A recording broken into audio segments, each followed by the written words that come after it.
Velasco, ayaw pumayag na hindi ko kasama. Kailangan, dalawa kayo palagi Oo, magkasama. lagi ako. Doon namatay si Nardo. Ayun na ba yun? Yung panahon na yung panahon ni Velasco? Hindi naman siya namatay, hindi naman siya bumatay doon eh. Mm. Tropa rin namin ang bumatay. Isa Kayo? lang. Isa lang. Ang bumaril kay Oo, Nardo. pero ako hindi, ayaw pakita sa akin ni Nardo eh. Alam Oo. mo kung bakit? Ang tanong tayo, bakit gusto ko yung patayin ni Nardo ang putik? Yun ang tanong ko. Oo. Nilapin mo nga yung bahay ko eh, ang daming tama eh. Tara po, hindi ba na? Oo nga. Ang daming tama, sa iyo po ba, 27 ba yung basyo eh. Kasi sa kasaysayan, parang nagtatanong sila, bakit kaya gustong patayin si Oo, ayaw ni niya. Kapitan Ingo Yun. na pagdating kay Nardo Putik, gigil na gigil si Nardo Putik Sabi- pagdating kay Kapitan Hindi Ingo.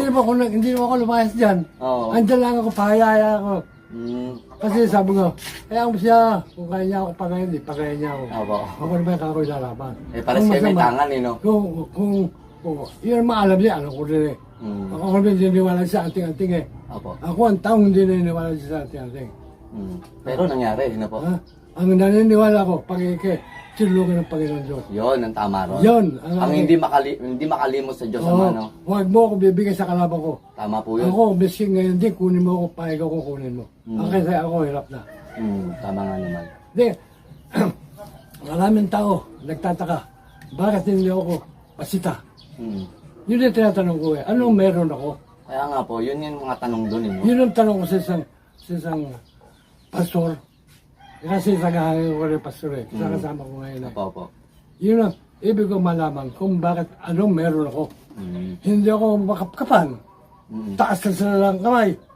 Ako hindi sila taas ng kamay. Paano naman sila eh. Dire-diretso lang ako. Paano yun tayo? Nakakagawa kayo ng tagabulag na hindi kayo nakikita, no? Yun ang isang tanong ko. Nung Marcelo, Berward ako, di ba? Opo, opo.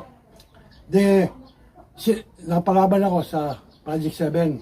Mm. Wala akong matulog, Marcelo eh. Mm. Niwan ako na yung inupang ko. Umuwi ako. Nakatulog ako. Inabot ako ng hapon. Mm. Mamaya-maya eh. Madilim-dilim na eh. Ginisi ako ng misyo. Ando na lahat ng mga anak ko. Ang daming mga pulis dito. Lahat ata ng pulis sa Krami at saka sa Pinalibutan? kampo. Oo, pinalibutan talaga.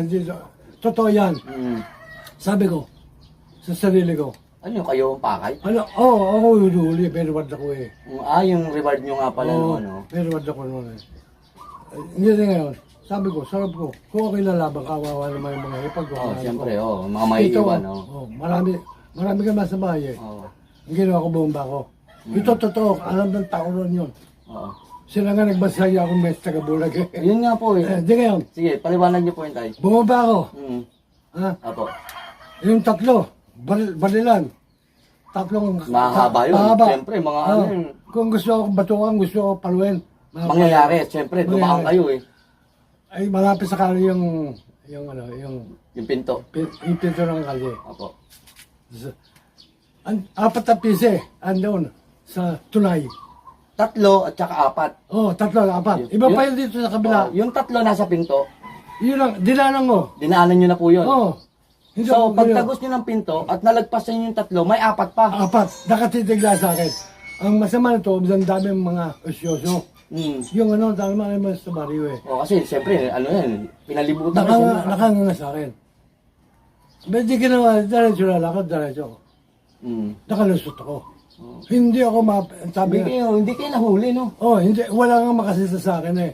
Kaya nga sabi ko nga sa pastor, ano meron ako? Bakit ganoon? Ibig ko malaman, mahal ka ni Lord. Hindi kayo pinabayaan. Hindi ka pinabayaan ni Lord. Kasi yan ang lagi kinasabi, huwag akong ibibigay sa kalaban. Kasi alam ko, hindi naman ako masamang tao. Ang kinakalaban ko masamang tao. Oo nga. Ibig ko, protektahan yung mga tao na api. Yun.